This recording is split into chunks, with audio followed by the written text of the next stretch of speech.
Hey everybody, it's Jon Meyers from Right Better Together. Look everybody, it's Emily Brooks.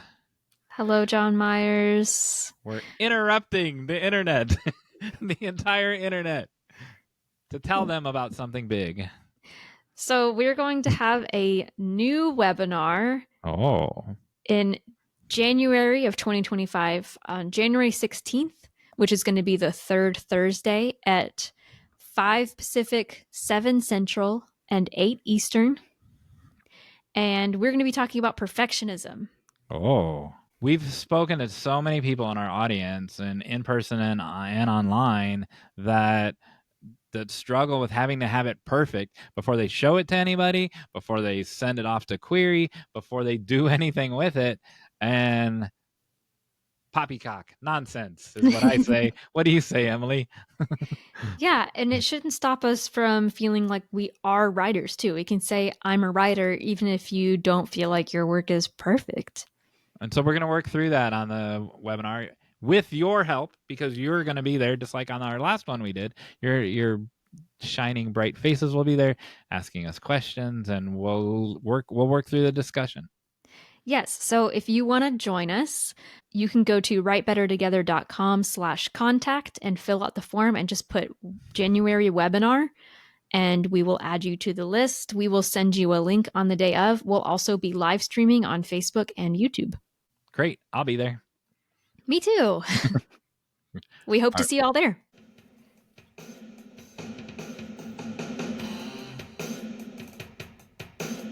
Welcome everybody to Write Better Together. I'm Jon Meyers. Hey, look everybody, it's Emily Brooks. Hello, Jon Meyers. Hey. What are we talking about love today? How your voice... What? Huh? I just love how your voice gets higher when you say that. What are you talking about today, Emily? Oh, so we have quite the list. We had a previous episode where I shared my writing process. Yes. So today, Jon Meyers is sharing his writing process. Yes. And like in my episode, it's not meant to necessarily be prescriptive of like, this is how you do things, but just a glimpse of how there are many ways to do things. Mine is the and exact this is one that right works way, for him. the only way. Not really. We are going to have listener responses. Before that, we're going to have a new call to action for you. Yep. We're going to have a Hey Jon Meyers segment where I teach Jon Meyers something. Oh my. And then we're going to have the final act where we play a silly game. If I look differently, that's because I'm on my phone. We've had guests on the phone before, and but they were always in their car. So I had to move all these bookshelves out into my car and the microphone. Oh, yeah. So it's freezing here. I'm actually sitting out in the car with these bookshelves and the microphone in front of me. Continue. It's actually what? It's actually one of those mini libraries behind you. Oh, yes. I'm in the bookmobile. Yeah. So, how'd you get out of your bubble? Well, my getting out of the bubble entails a viewer response as well. So I'm combining the two. I went to the mailbox. That's not a story. There you go. And I received a Christmas present from Alison Rayner, all the way in the UK. Aww. What a surprise, first of all. Second of all, it went through customs and it said soft toy. I'm like, what is that? What kind of? I'm not a. It's not. Is it a cat toy or a dog toy? What is it? It is. Look who it is. It's Paddington. Goodness. It's the tiniest little Paddington. And if you think that's something, Paddington had quite a journey to get here. Paddington got out of his bubble. So he did. I have 7. Like Flat Stanley. Do what? Like Flat Stanley. Now you got to send him around the world. He's been around the world. Yeah, that's true. Yeah. I have 7 pictures here to share with you of his journey, and no way. This is the final picture right here. So get used to that one. So here's picture number 1 of Allison and Paddington. They went to go see Paddington in Peru. here in America, Paddington in Peru, Paddington 3, doesn't come out until February. I think it's on Valentine's Day actually, or but it's been out since November there, and so Oh, so they're standing in front of the Paddington in Peru sign. It goes Paddington in Peru sign. Then there's a picture of uh, them at Paddington Station. Then there's a picture of them on the Paddington bench and in Paddington Station. Then there's a wow. picture of them with the Paddington statue. Have you seen the Paddington statue in No, Paddington Station? Well, now you I'm have. about to. Now Yeah. you have. And then there's a picture of the engineer of the Great Western Railway who in 1954 made Paddington Station. Quit acting bored by my fascinating I'm story. so sorry. I just um, yawned. so in 1954, so we're on the 70th anniversary of Paddington Station, and so here's a picture of him, the engineer that engineered the building. I've been there, by the way. And last but not least, here is Allison again, waving goodbye with this little Paddington. Wasn't that wonderful? That's so fun. What a great gift. I know, it was perfect. How'd you get out of your bubble? It's been a couple weeks since we recorded, and so it feels like really hard for me to narrow it down. Mm. But I think the most exciting one is that I got to have and I will not show pictures for Jon Meyers' sake, but I did have my 21 or 20-week ultrasound and found out that I am having a boy. Um, Why did you just faint? I fainted at the news. Why? Just so excited. Yeah, because it was that's a revelation after 21 weeks. Oh. It really is, and it feels like it just makes it so much more real. And also, he has finally been kicking a So lot. we can ask him questions. So we can ask him questions now. I haven't felt him yet, but like while sitting here, but it's just a fun time to like imagine and like we know now and I'm feeling him. It just feels a lot more real. I know. I'm very I pregnant. read all about his fingers and his bones. Yeah, I told one of my friends he has bones. Then Yeah. I couldn't read anymore, or then I would have fainted again. Yeah, that post is not for you. I go into a lot of detail about pregnancy symptoms that I didn't expect. So, Speaking of which, I have some pregnancy symptom advice for you. Um, oh, I had to skim that post, so I didn't read all of them and yeah. all of the symptoms, but I read about your leg cramps. You have leg cramps, right? Is that correct? I haven't had them as much, but every once in a while. So, have you ever been to Gordyville, Illinois? No. Okay. I was standing in line at a concession stand in Gordyville, Illinois, and these two old people were standing in front of me, two old men, and they were complaining about their leg cramps. And the lady at the concession stand said, "You need some ivory soap."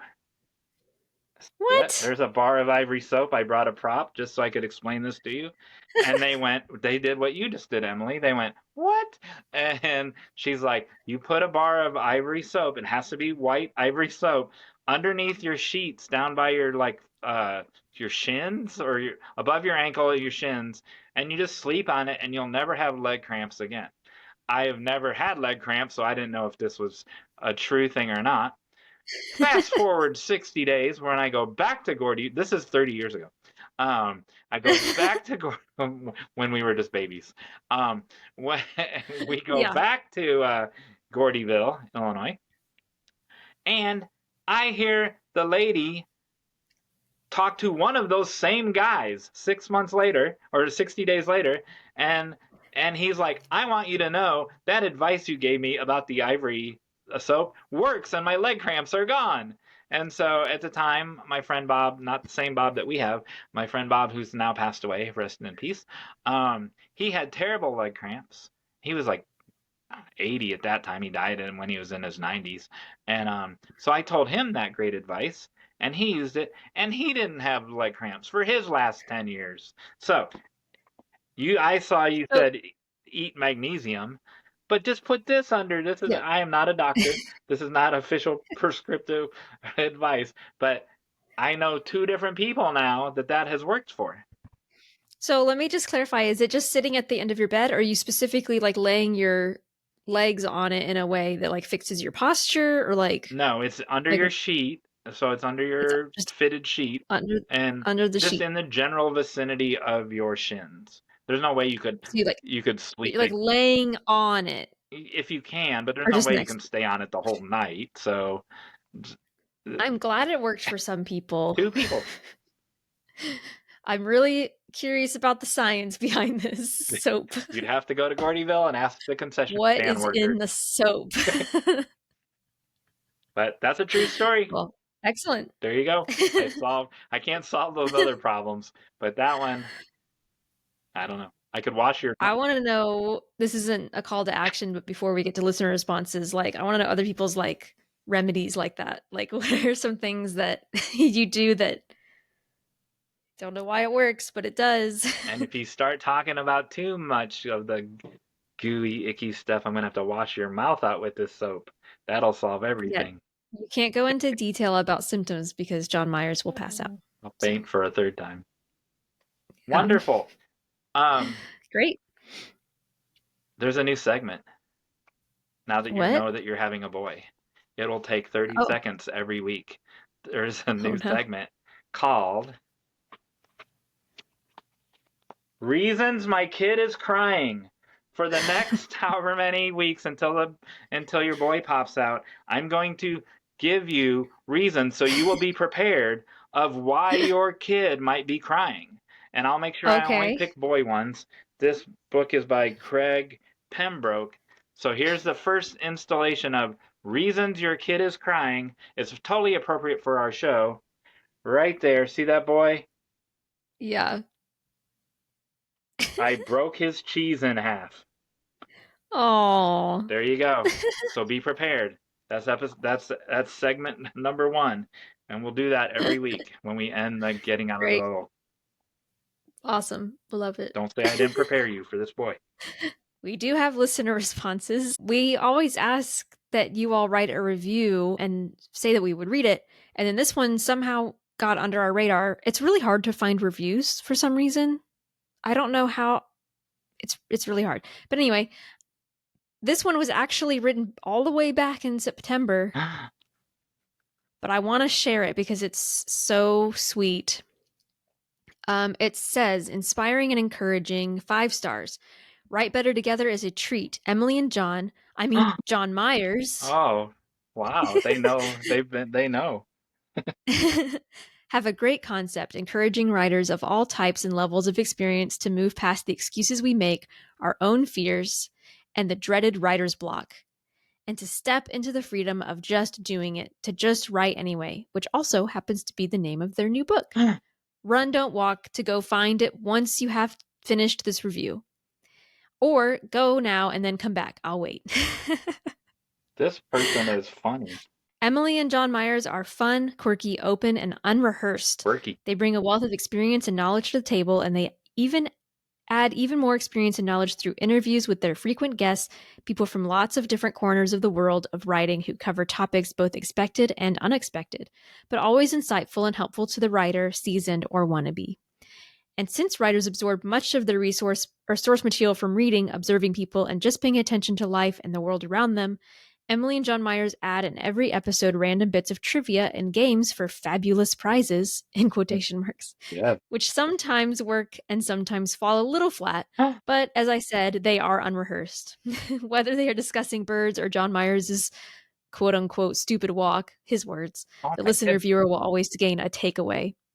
First, I'm going to pause there just to say I appreciate that someone appreciates the games and the trivia because it is supposed to like kind of spark ideas.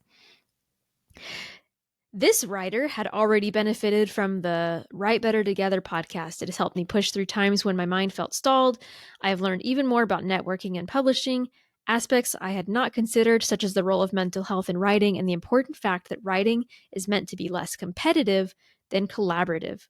We can encourage each other, support each other, cheer each other on, help each other over the tough spots, and more because when it comes right down to it, we write better together.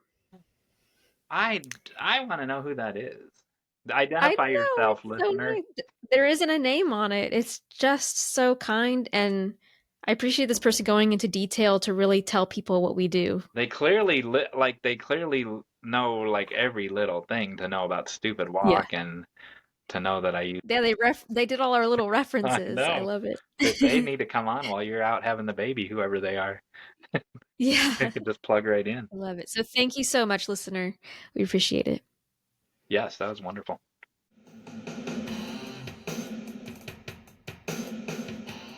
So, Jon Meyers, Yes. I talked about my writing process Oh, extensively. yes.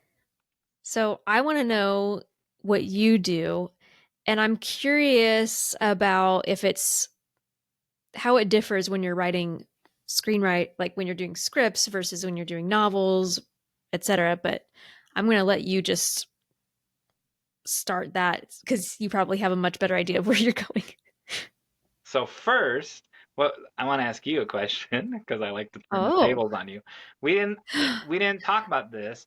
How Before you talk about the writing process, the first step is what are you going to write next? And I actually have a system of how I decide what I'm going to write next. Oh, that's But good. how did Yeah. you decide? We talked about your novel. How did you decide you were going to write that next and not the next one or the next one? How did you decide?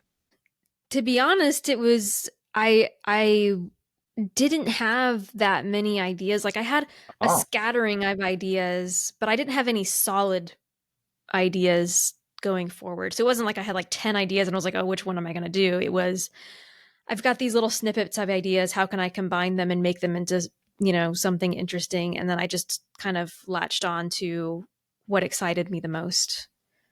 you did mention that in the episode that you that you had got something from here and something from there and you put them together and Yeah. and you wanted to do this but instead it turned into this and Yeah. which I've read a whole chapter of your book by the way and Wow. I gave you a 5-star review on chapter 1. Oh, thank you.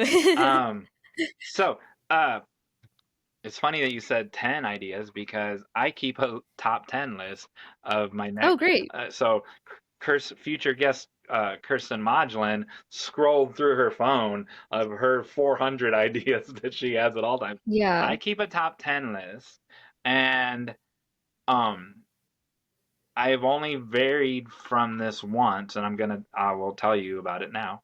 And so, uh, of the next 10 things I'm gonna write and then I don't add, and so I have more than 10 ideas, but Right. those 11 through 20 or 11 those are always just percolating, right?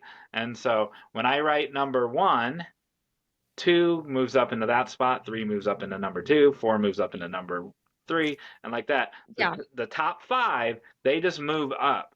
And then that clears a space at number 10, and so then I stick which the next one in there. So there's always 10. Very cool. 1 through I like that. 5. What, go ahead. I like that. I think that's a good system because I actually tend to get stuck with, oh, what am I going to write next? Like I don't always think about it when I'm writing something else. And so when I finish that, I get stuck before I start a new project because I'm like, well, I don't know what to start next. So I think that's a really good way of keeping the momentum going. Yeah, I already know the next one. And so 1 through 5 never shift positions, never have in 10, 15 years. And so when 1's done, number 2 moves up, everything moves up. Now, 6 through 10, they get to compete for spot number 5. Whatever I'm feeling, Mm, um, uh, what if I haven't done something for a while, like I haven't written the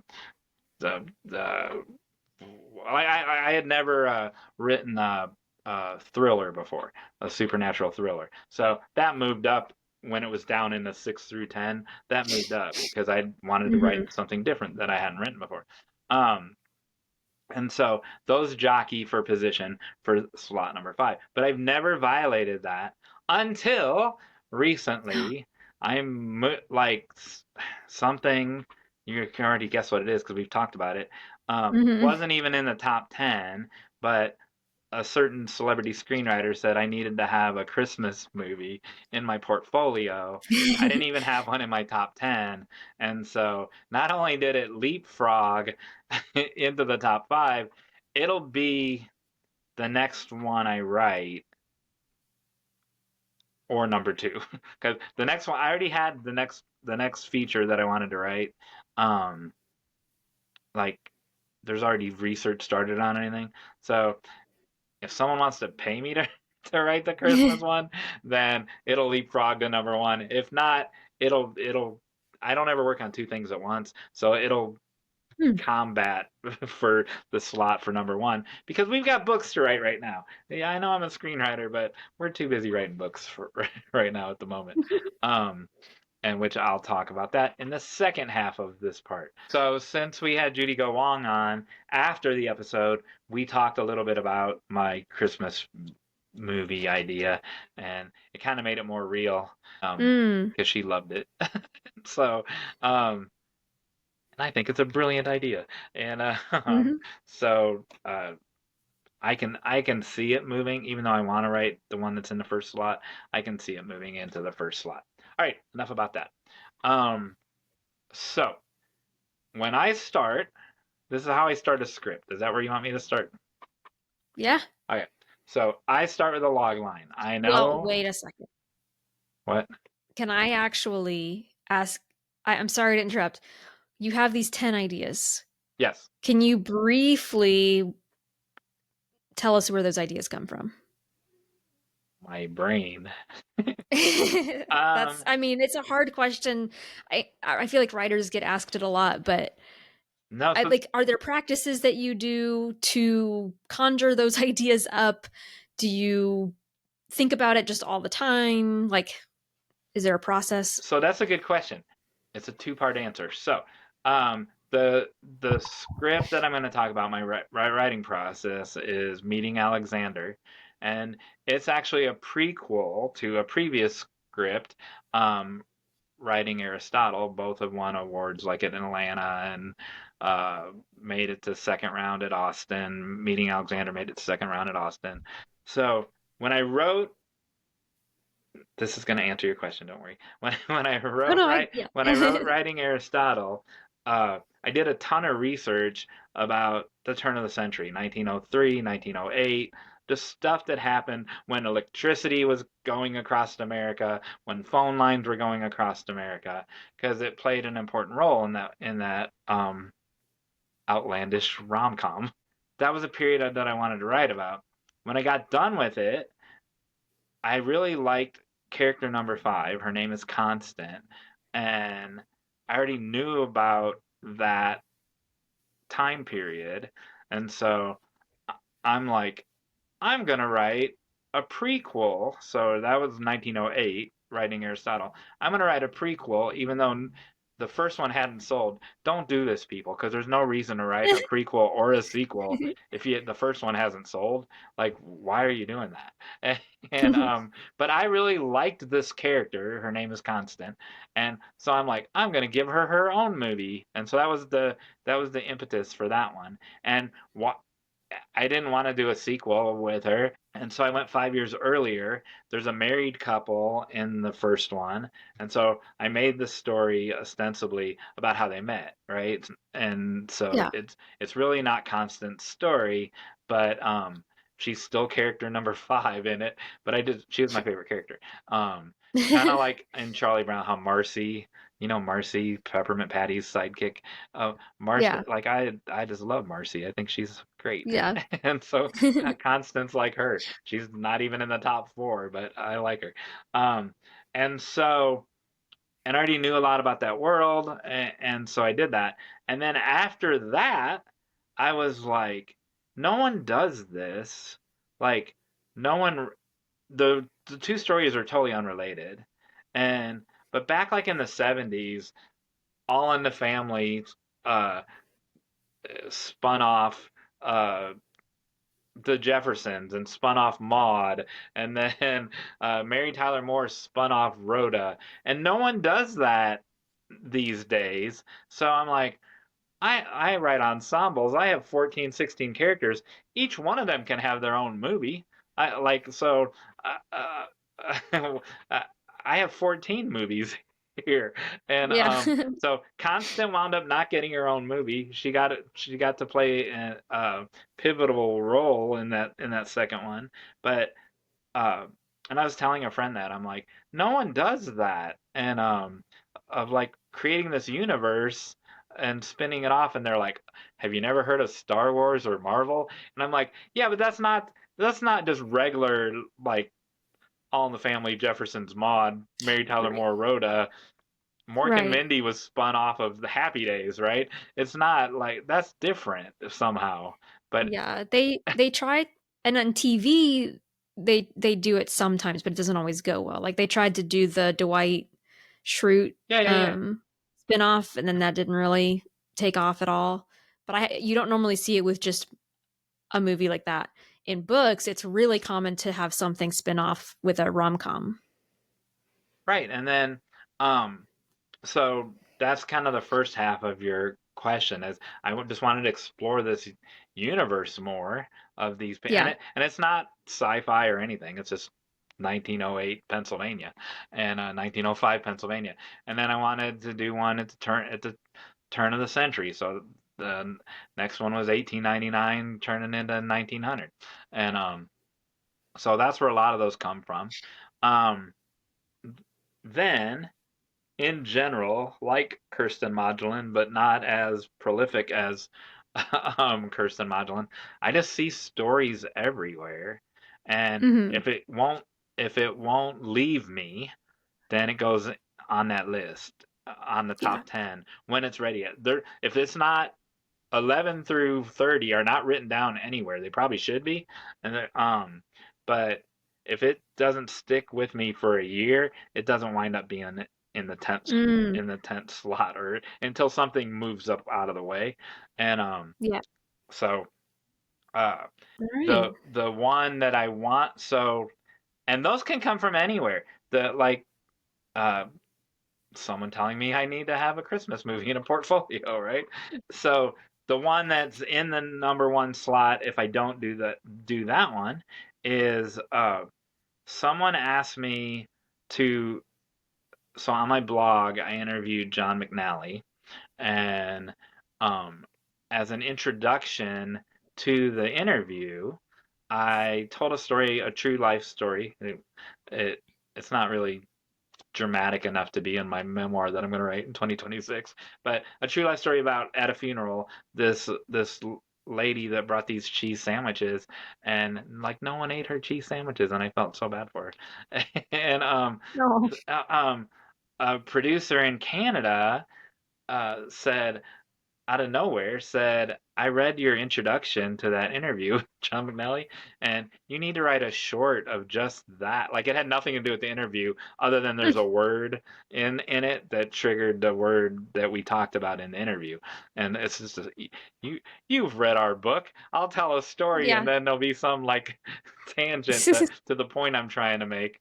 That's how it was, and and I'm like, no, I don't write shorts. There's no market in America for shorts. I'm not a filmmaker. If I was a filmmaker and I was gonna take them on uh the film festival circuit, then yeah, but I'm not. I'm just a writer. And so not just a writer, I am a writer. And uh there's no point in writing a short for me. So I told her I'll write a feature and I'll make and it will stem from that, and Mm. that short will be I don't know 15 pages of that feature. It'll be a scene in that Yeah. feature, and and then I just let that percolate for a year, and I have the whole story. I have like it's an ensemble, so there's a ton of layers. And it's not in the 1900 world, the 1908, 1903, 1905, 1908 world, but it does span a couple decades. Anyway, so does that Awesome. answer your question? Yeah, I think it's always interesting to hear how everybody's a little different, but also I think it shows that a lot of this stuff does just happen spontaneously. Like sometimes you have to sit down and intentionally like think of ideas, but a lot of the times it's inspiration from here and inspiration from here, a conversation here, and it all comes together. It's like the game on our podcast. Like I I have 20. I know the next 20 I could do, but then some. It's kind of like the same where like if I really want to do it, it'll move up into the top five, right? But I have so many that I just can't wait to I can't wait to do. And then like sometimes we take them off the internet, but sometimes we just make them up. They don't really they just pop in my head. So Yeah. so when it's time to start a screenplay, I start with a log line. The log line needs to be bulletproof. I know there are people who are watching this who say no, a log line is a sales tool. They are also right. But Mhm. if you make your log line bulletproof, it keeps you on target and on focus for the next, I don't know.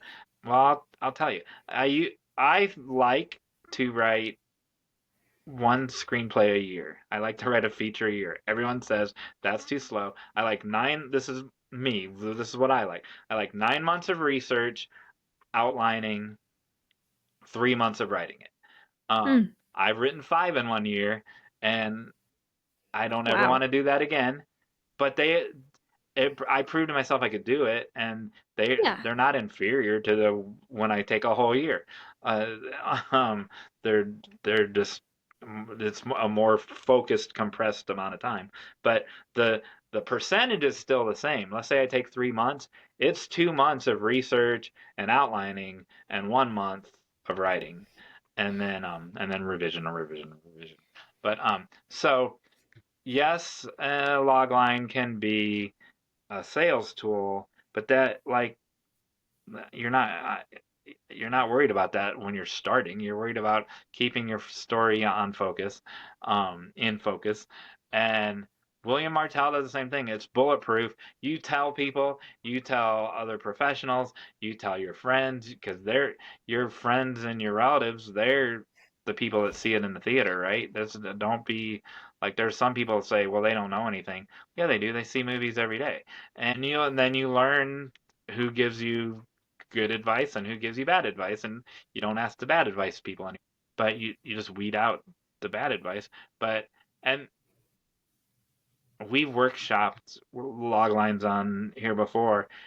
In a day, you can have a bulletproof log line. That there are people watching that who are shuddering, going, "I've worked on the same log line for 3 months." Well, but have you? Like if that's all you work on, you can do one in a day. Will it change 2 weeks from now? Maybe, but mine really don't change. And so, like I said, my process isn't for everyone. Mine really doesn't change. Any questions about that? Step one. That's it. Log line. I'll say that I didn't do that for the novel that I talked about, and I wish I had because if you remember, I had to keep doing revisions because I had to find like some of the focus of the story. Whereas the novel that I worked on most recently, I did do that. Funnily, it always ends up changing for me a little bit because and I want to be better. This one I didn't outline enough to make it solid enough. So I wish I had done even more, but I did start with a log line and it was helpful for me to like have that image when I was starting it. All right. So after that, I do an outline, which like a regular outline, like you did did in school. 15 points, the main 15 beats. It's not the save the cat beats. It's not uh, the the same 56 note cards that Sid Field used. It's just my version of it.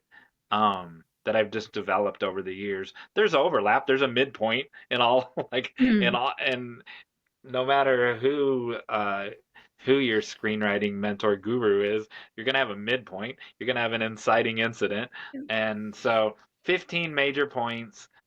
It's a page and a half. Then I don't go any further until that thing's bulletproof, and so at that point I know the ending, right? And I'll put the ending in the log line too. A lot of people won't do that, but I'll put the ending in the log line too.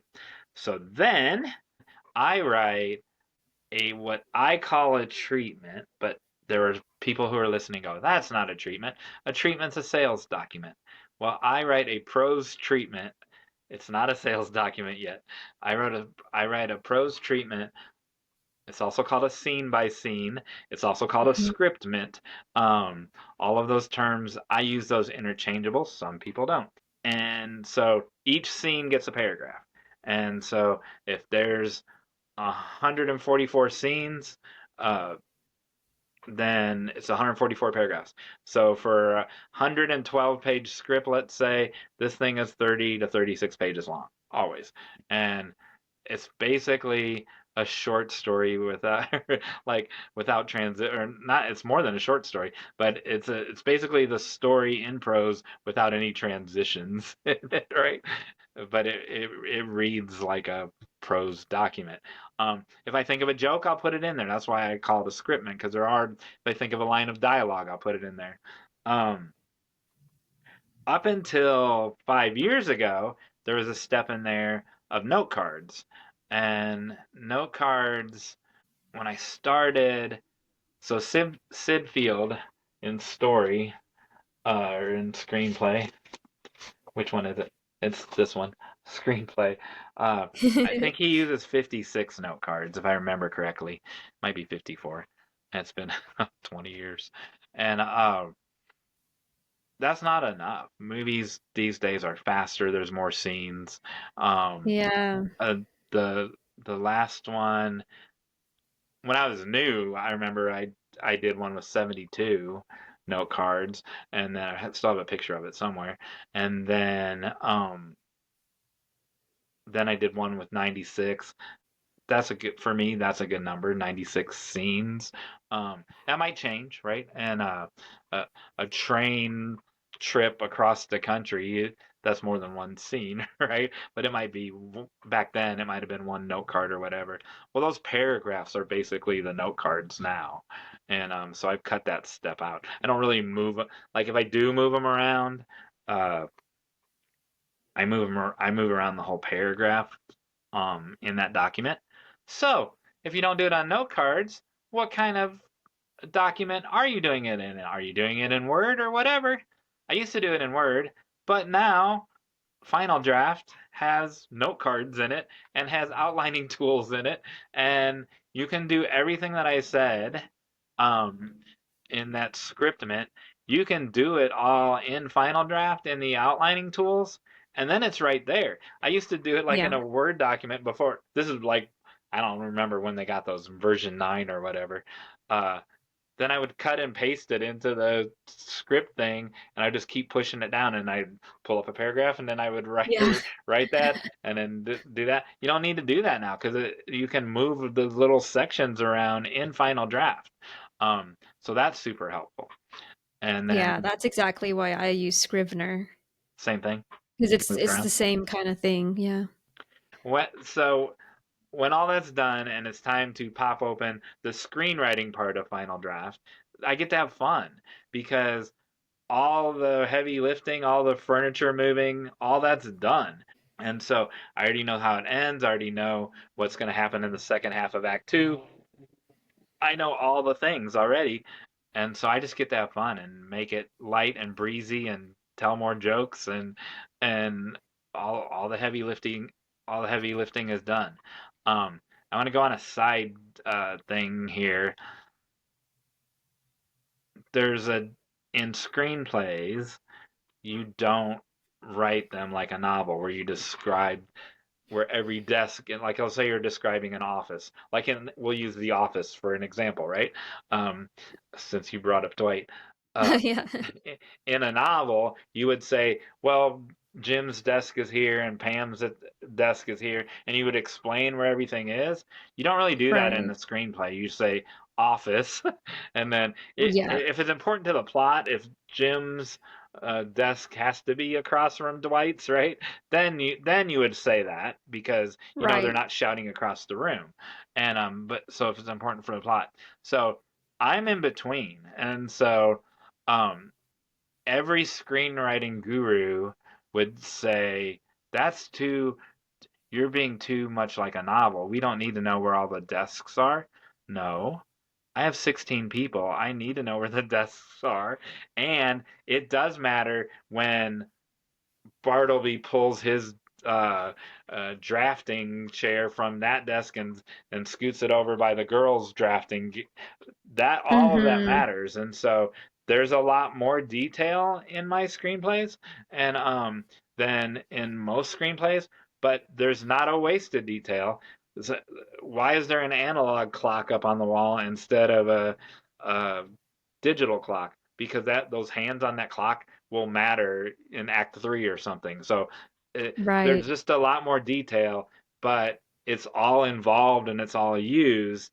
I have never, so screenwriting gurus would say it's too novelistic. I have never had a producer or never had a, a anyone giving notes from like Austin or any major screenwriting contest ever say this was too much detail. Never. Yeah. So just because someone teaches you that, if it's important, you need to leave it in there. And I've never had that comment ever. Um, I've had it from people that don't know what they're talking about, and but I've never had it from anyone that mattered. So now it's time to open up final draft. It's time to have fun, and I don't write in order. I write what I want to write when I when I want to write it, because some days you just feel funnier than other days, and some days you feel So true. yeah, and so I'll write what I want to write that day. I usually do write the opening and then I write the ending because I like to Mm. bookend them and I want to make sure it winds up where it started Yeah. and but the people have changed. There's been an arc and I want to be aware of that arc while I'm writing in the middle. Um, and then the amount that we've talked about time slotting on the show before. The amount of time you have that day also depends what I'm going to choose. If I only have an hour or two, and I type really slow, as Emily can tell you, um, uh, if you only have an hour or two, maybe I just want to do one light, funny scene or whatever. But if I'm doing the midpoint, or if someone dies, I need the whole day. I need 8 hours, 12 Yeah. hours, um, because it. Uh, Usually at the midpoint, I need the whole day. A death, I need the whole day. I wrote a scene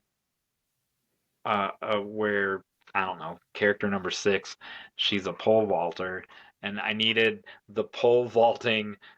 I needed it to be beautiful. I needed that scene to be a work of art, and that took all day to get that right, but Mm. it's right now. So if it's something I know it's gonna take a long time, I need the whole day. Now for me, a whole day might be from 9 o'clock at night till 6 in the morning or till 5 in the morning, right?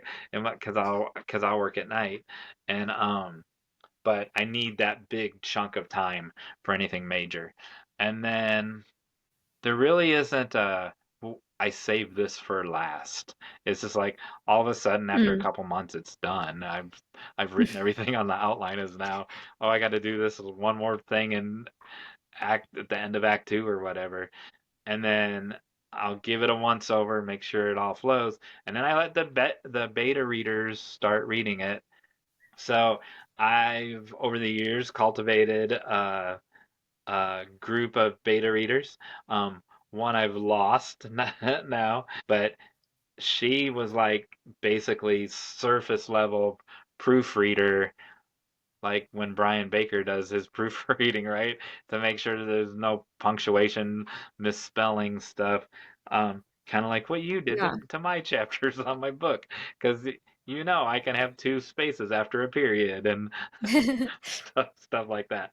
Um, for story, that one is the in a script, that one's the least important because the other Hmm. readers will also catch that stuff, but it's still nice to have that out of the way. And then I have a plot hole plugger upper, um, Tully Archer, I'll name her, and she does take clients every once in a while. Sometimes she doesn't because she's too busy. Sometimes she does, and she'll find things that they're like, this guy can't do that because of this thing that happened on page 30. And I'm like, dude, how did you like? I've lived with these people for 9 months, and you're so right. So as It's far a as I'm great skill. concerned, she's the best in the business of finding plot holes. And she doesn't give you prescriptive advice of how to fix them. Because a lot of people, well, why Mm, don't you have them do this? Or like, she won't do that. She'll just say, this, there's no story logic to this, da da da. And even if you spend a year with the thing, those you'll still have one. yeah. You'll still have one gaping.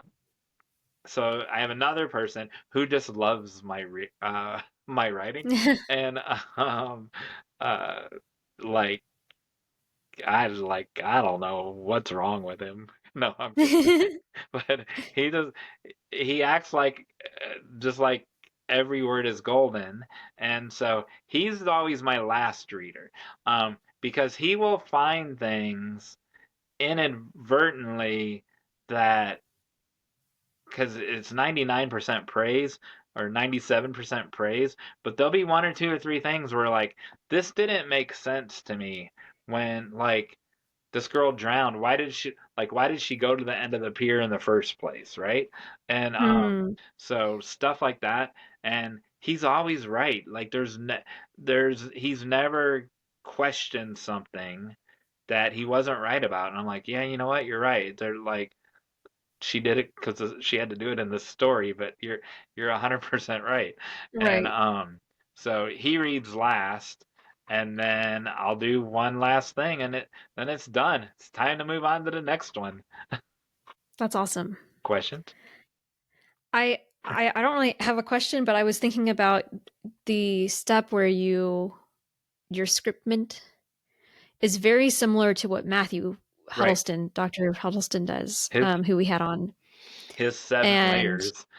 I've been inspired by that because that's what I didn't do. So I was like in my the novel that I'm the most recent novel that I've been working on, I feel stuck because I didn't do that and I didn't solve all the problems ahead of time. So I can really see the benefit of get it all out, solve all those problems so that when you're writing you can just enjoy it and not keep getting stuck with, oh no, I can't get them out. Like because even the last novel, the one that I talked about in my episode, I had a lot of fun writing it, but I kept getting stuck and going, well, I put them in a situation I don't know how to get them out of because I hadn't done that. And so I'm definitely inspired to do that from now on.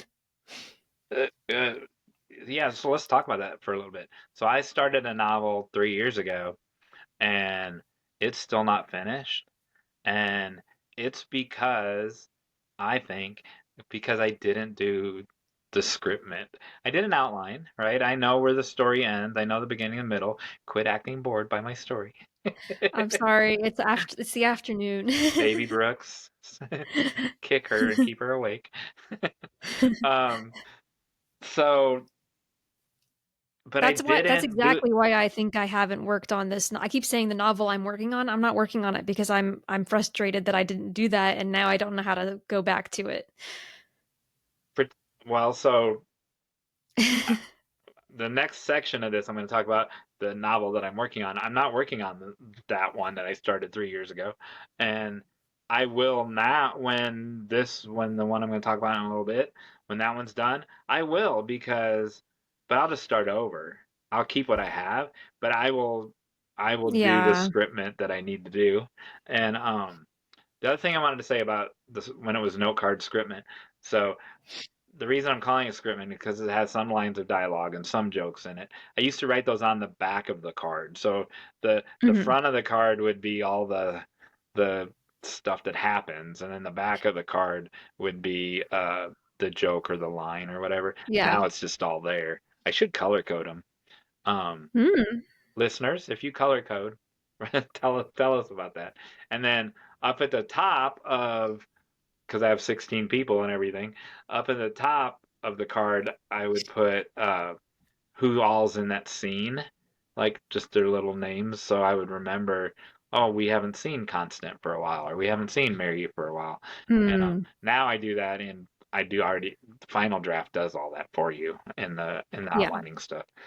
So had I done that, it would have been done. And Yeah. it,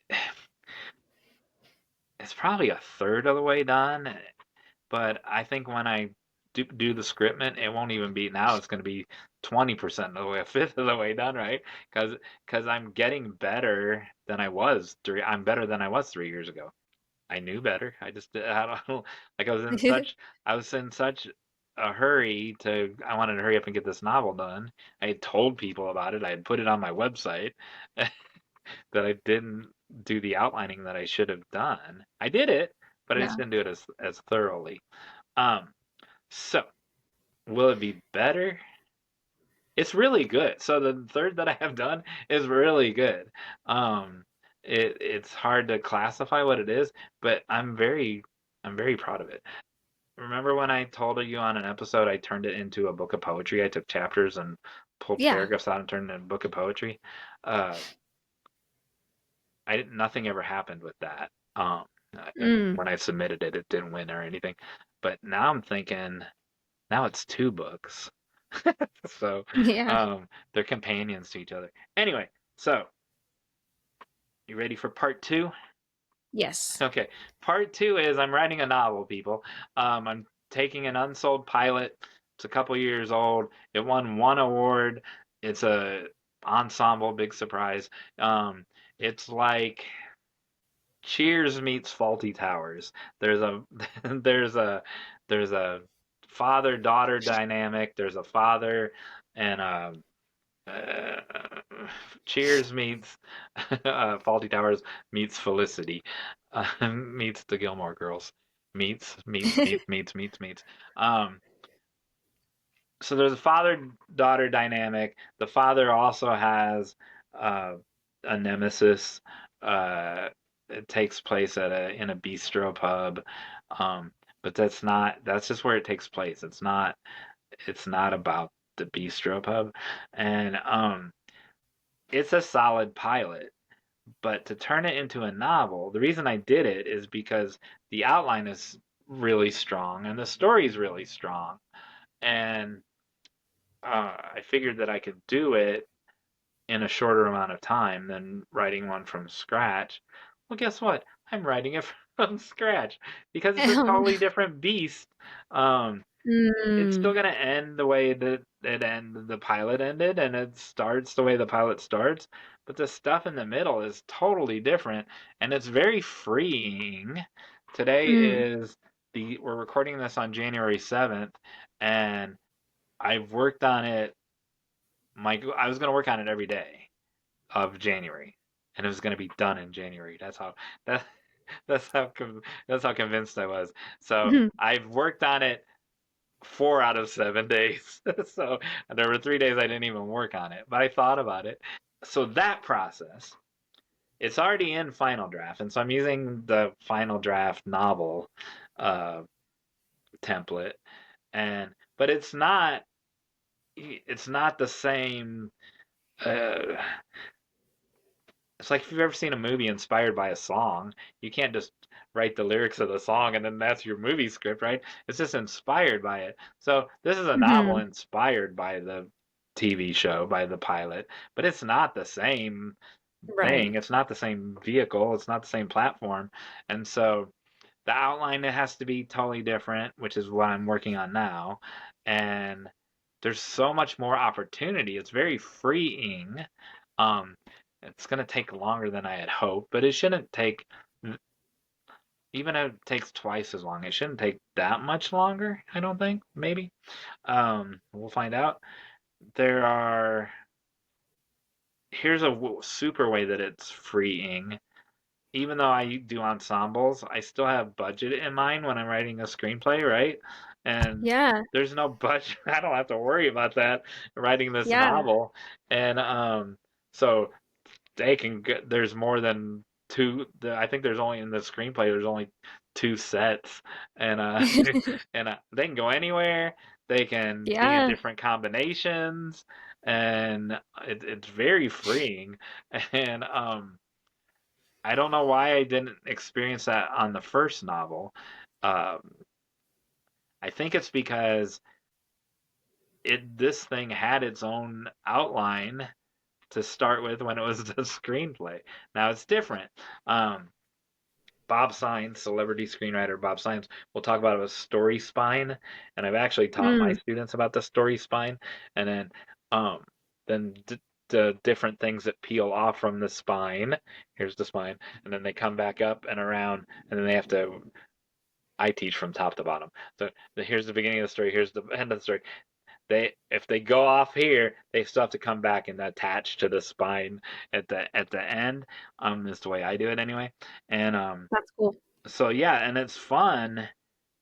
I don't know, just like when you saw Kirsten Modulin, she like it's fun.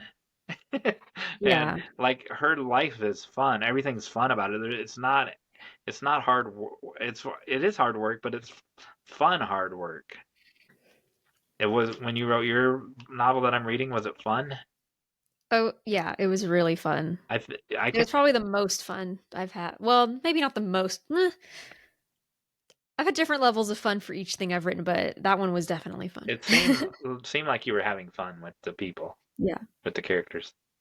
Yeah. Um So it's totally different, and there's a new level of it that I'm learning. Like I don't know how the novel template works in Final Draft, right? So I'm having to learn that and watch the tutorials, and but that's okay. I like learning new things. We already have uh, an indie label with a bunch of ISBNs, so I don't It's have to true. worry. Like I just put it out, and I don't have to worry. It's true. And when I go do an appearance, we'll have more then. Yeah, that's true. All right, that's all I got. Awesome. I'm gonna have to have you update your progress on that. I Update know. us on your progress. I know. Well, that's awesome. I think like novelists and screenwriters can learn from all of that. So, Mark Renshaw has a group. I don't like I believe in telling people what you're working on, and that way you're accountable to get back to it. And he literally has a book called Screenwriters Writing Novels on Facebook. And it never even occurred to me for the first month of when I decided to do this to tell them about it. So I've told them about it. So oh, nice. now they'll hold me accountable. Yeah. So so I have a call to action for all y'all. Um, in my church, I think Emily, I think you've mentioned this at your church about doing the 1 degree thing, making a 1 degree change each. Uh, e- e- uh, uh, no, we I didn't don't talk about that I on don't the think show. I've ever mentioned that. Do you know what I'm talking about? I'm sorry. You know what I'm talking about? I can intuit what you're talking about, but I've never heard it said. I've So never. if you're flying to New York City and and you get off 1 degree, that's what we're doing in our church, doing 1 degree in spirituality, 1 degree in relationship, 1 degree in finances, Mm, 1 degree in something else. By the end of the year, that's 12 degrees. If you're headed for uh, LaGuardia, you're going to wind up in the ocean if you're 12 degrees off, right? But when it's something yeah. positive, Hmm. if it's a step in the right direction, whether it's health or whatever, that 12 degrees can make a big difference. But it's only 1 degree. Yeah. Anyone can change 1 degree in a month. So that's going to be my call to action is I want you to change something in your writing process for the better Ooh, by 1 degree. And that's great. so I think that's uh I think it's doable. And what it might just mean, I don't even give examples, but I'm gonna give examples. You get up an hour earlier, whatever the thing is, and Yeah. uh, my you're gonna love my spiritual one. So the one that I'm doing for church, there were like 12 different areas uh, that you could choose from, and um, I I chose acknowledge creation. So I'm going outside and putting my feet in the grass for 15 minutes every day and not doing any work, just acknowledging the creator, even if it's freezing cold out. I'll just sit on the front porch and on the rocking chair and don't do any work and acknowledge the creation for 15 minutes. I every day. do love that. It's been hard for me to, because I'm usually like outside every day for a lot of the time, but when it's cold, I'm just like, nope. So I like that challenge. I like that a lot. So do your writing version of that. That's the call to action. Yeah, that's good. So let us know, listeners, what you are deciding to change. You can respond to our post on Facebook or Instagram or Twitter where we share this episode. You could respond in the YouTube comments, or you can go to Write Better Together /podcast, find this episode, the show notes of this episode, and respond there.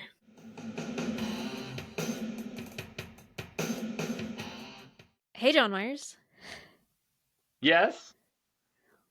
While you are experiencing and acknowledging creation, Yes. I have some things that might help you. Oh. Do you know, so if I said snowbird, if I said what's a snowbird, what would you normally think of? Oh, don't get me started on Snowbird. He's my nemesis. But I think of people in Michigan that go to Florida for the winter is what I think of a snowbird. But locally, when there's bad weather, Snowbird the puppet comes on and tells us not to drive on the roads. And I went to Dairy Queen yesterday and got a hot fudge sundae, and there was 4 inches of ice, and no one can stop me, especially not Snowbird. Here's a picture of my hot fudge sundae. But what kind of bird is snowbird? A tattletale. I think You're just trying to keep people safe, Jon Meyers. he's. I think he is. I think he. This looks like a Muppet. I think he's probably a penguin, but I think if you gave me a minute, I could think of a funnier answer. I'm I'm gonna not say a trying to. I'm gonna say a penguin. Yeah, that was the correct. But do you know what what would we, okay, in the South, Yes. what would be known as a snowbird? I have mentioned this bird one time when we talked about migration and how I was excited to see this one come back I remember in the that. winter. Oh, what was it? I remember that. I don't know. I'm so. It's a really, really hard question. I'm I'm not expecting you to get it, to be honest. I'm so distracted by my aggravation with Snowbird. He wears earmuffs. Come on, man, you're a penguin. Why do you need to wear earmuffs? It's cute. Snowbird. All right. What? I don't know. So it is the dark-eyed junco, Oh, yeah, now I remember. which really sounds like an insult if you think about it. But Good. I hope that's what my Snowbird is.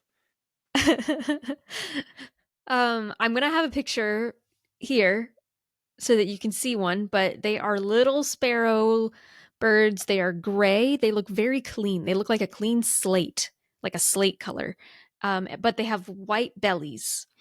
And on that episode, we were talking about migration. I was like, I can't wait for the juncos to come back because they always come back around January when the snow starts coming. So they're known as snowbirds because they tend to arrive with the snow, or just before snow. So sometimes people say, like, oh, you see the juncos, it's going to snow. And then sometimes you don't really see them. And then suddenly it snows and they show up. Guess what I saw this morning? Let me guess. A penguin. Flamingo. I shouldn't have asked. I saw a junco. Oh, a junco.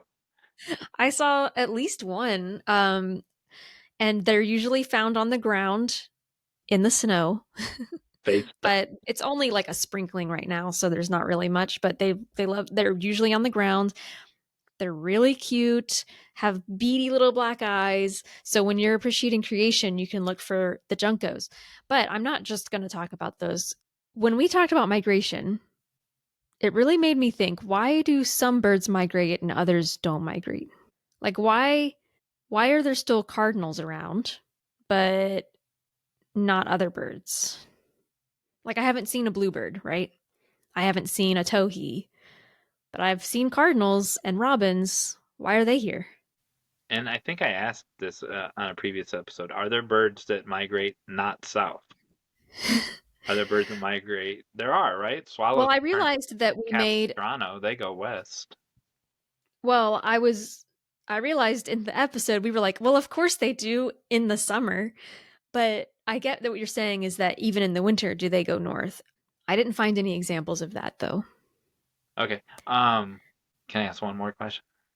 Yeah. So I feed birds. I have a bird feeder. I have two. One that Yeah. holds ear of corn and one that holds, I'm sure you don't approve of the suet packets or whatever. One that holds those What?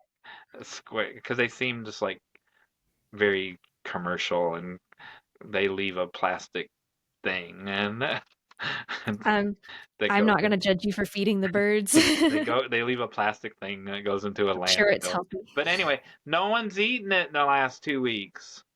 And I've bought Yeah. the same brand before. What's going on with that? I don't know what to tell you. We've had some issues with that too, and it may just be their, that's why we were noticing them today, is because there were actually birds at the feeder, and we're like, oh hey, they're here. Yeah. And I got my John a bird feeder for Christmas because it's a squirrel buster feeder from Brome, and basically squirrels can't get to it, and it's great. So, I mentioned cardinals because they don't migrate, and this is true of many similar birds, because they mostly eat seeds, and because people have their feeders out, they're fine. And they're actually seeing that cardinals are starting to live in even colder northern regions because of people putting out seeds. So like our like leaving seeds out for the birds is actually changing some of their patterns, which is so interesting to me. But yeah, usually if a bird sticks around, it's mostly because they already have plenty of food here. So it's not necessarily that they're always leaving because it's cold. They're leaving because there's no food. So that was a revelation to me. And if you, this weekend, well, I know it's kind of late for everybody else, but it won't be too late, I don't think, for you to go see this, is there is a crane, a sandhill crane and whooping crane migration in Alabama going on right now. And there's actually going to be a festival of cranes. Ashley Hargrove can go down there. Yeah. I actually, my family's talking about going. I don't know if we actually will, but we've always wanted to. That would be I love fun. sandhill cranes. Way to get out of your bubble. It would be a really fun way to get out of my bubble. So people are watching this on the 14th, I believe. Is it? The festival will be over, but you can probably still see the cranes. Yeah. Know what else they can see? They're watching this on the 14th. 2 days later, they can see our webinar. Yes. On the 16th. Yes, very true. So if you go, I want you to grab a crane, a sandhill crane, and bring it back onto the webinar. Goodness. Will you get in trouble if you do that? Probably. Oh, well, don't get in trouble. Pretty sure they're very protected. blame your child. Especially the whooping cranes are extremely protected. Oh, don't do that then. People don't listen to me. I want, Jon Meyers, my call to action to you is when you stand out and appreciate nature, that you look for juncos, and if you see one, you try to grab a picture of it. Gray body, white belly, black eyes. Yep. And very like round. How big are they? Like the size of a sparrow, like. Okay. I don't know. They're little. I wasn't going to take my electronics out when I do my communing with nature, but if you insist. You don't have to take a picture if you want to just say, hey, I saw one. The end. What chirp do they make? Oh, you know what? I didn't look that up. I want to know that they tell you to drink their tea or who's cooking dinner. I want to know feel what like they're really quiet. I don't know if I've ever actually heard one. I can pull it up. Bethany will be so glad because on the last webinar she pointed out we didn't mention any birds. I know. Here we go. Nope. Oh, I've heard those. Sounds a lot like a lot of birds. No, I've heard that. Oh, nice. You know what Snowbird on the news sounds like? Don't do anything. It's trying to keep people safe, Jon Meyers. People who don't know how to drive in the ice. Are you ready to play a game? Oh, are you ready to ring the bell? Got a new bell with Snoopy on It it. didn't make any sound. Just It's to a do that. silent bell. Is it? You can't hear it really? No, I can't hear it. That's Oh weird. no, I must not believe in Santa. That is so weird. It is so loud. And you can hear me. I hear like a single reverberation of a tinny sound. That's it. That is so weird. Wait, hold it further back. Okay, now more forward. I guess I don't believe in Santa. Oh man, it's so That's loud. so sad. It's ear piercing. Wow. Well, it's very cute. So Well, anyway, if Santa is you all real, and no matter what you and Matthew Huddleston think. um so if you all believe in Santa, then you can like and subscribe our podcast wherever you're listening. And just as we shared that lovely review earlier, you can share a rating and review for us, and that helps other people find us. And we appreciate it. Yep. Does this mean it's time for the final act? This one is called... Actually, I forgot to come up with the name for it. You will be playing for... The yawns. The yawns are coming. Yawns are coming. This is a book by Christopher Eliopoulos, who is... This is the first book given to my baby. Apparently, Christopher hasn't been watching this episode because the yawns have already come and went this entire episode. It is very appropriate, and also I thought it would teach you what it feels like to be tired. I know.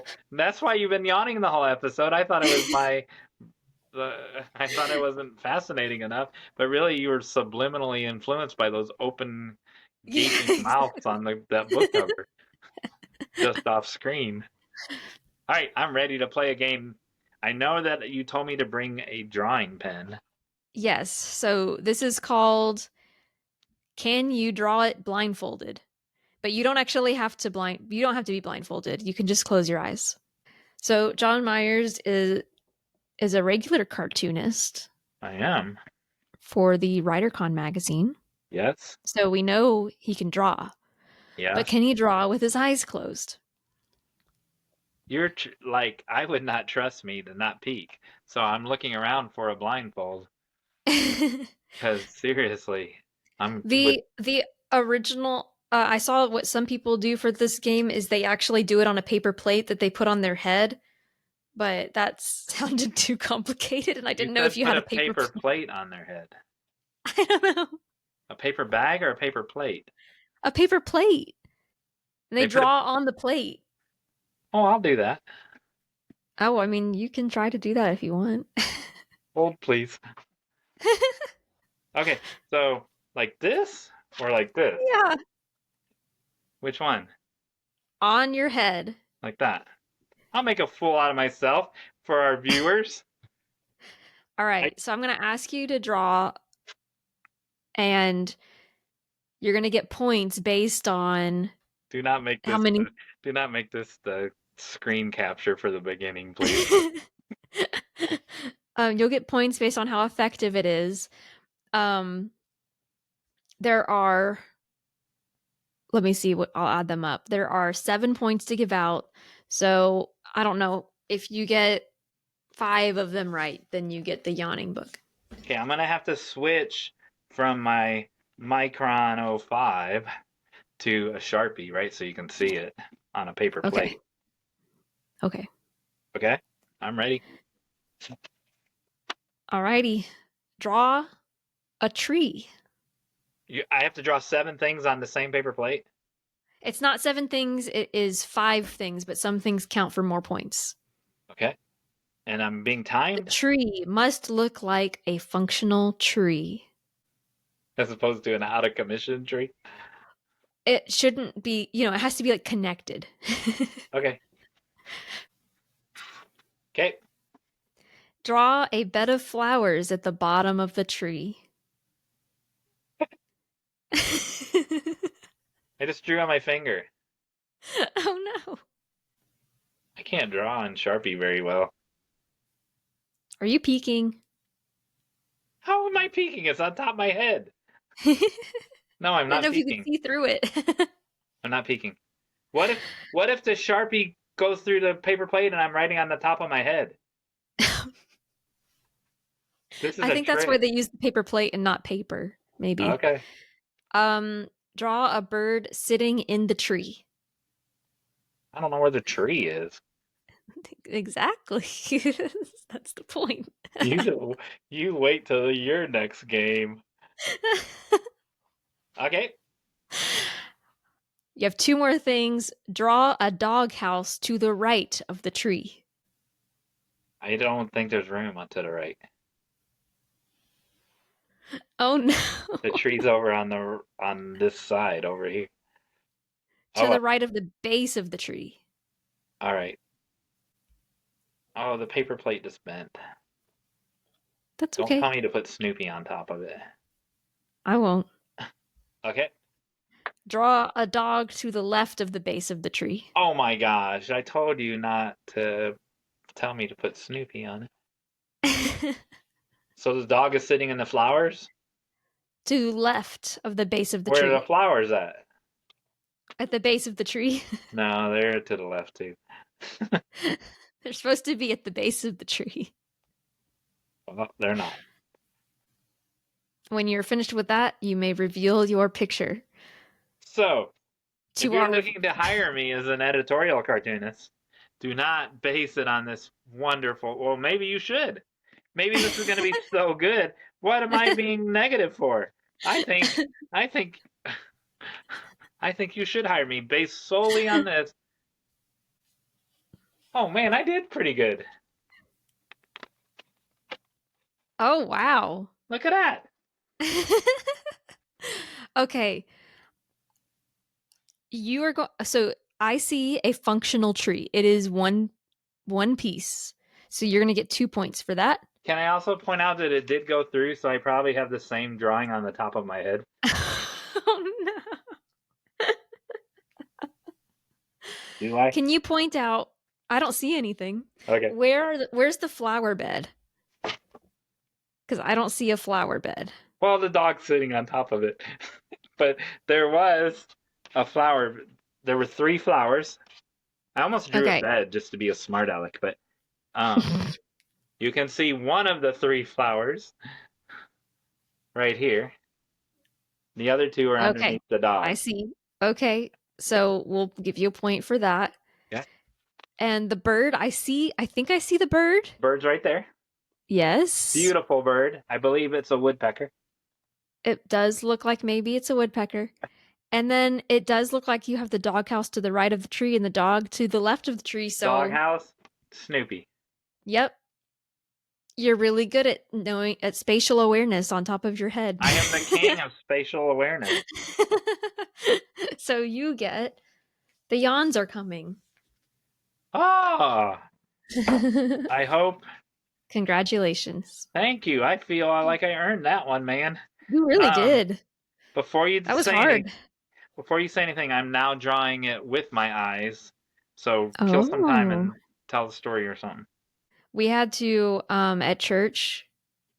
We had to draw outlines of our hands. Yes. In the and make service turkeys out of them. No, we did it for it was a prayer thing that we had to do that on a piece of paper, and they gave us Sharpies for it. And so after the service, everybody had Sharpie all over all over their fingers, which was very difficult to get off. Now you will want to hire me, Mr. Magazine producer, magazine publisher. There, how's that? I can't see it. You gotta move it over. Oh, that's precious. I love it.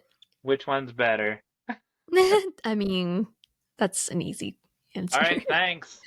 Love it. One more week. The baby will be here. One more week, I guess.